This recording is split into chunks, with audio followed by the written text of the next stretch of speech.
Shine, Jesus, shine. Fill this land with His Father's glory. Send forth your word, Lord, and let there be light. Good morning mga katabs. Magandang buhay sa lahat. Meron akong maiksing kwento tungkol ba kay Haring David, yung siya ay naghahari. Si Haring David, napakabuting hari yun. Lahat ng utos ng Panginoon sinusunod niya.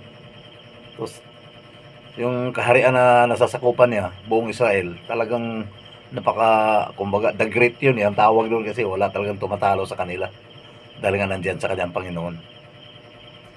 May araw na nagpaano siya, nagpahayay-hayahay ba sa pasilyo, so lakad-lakad siya. Habang nasa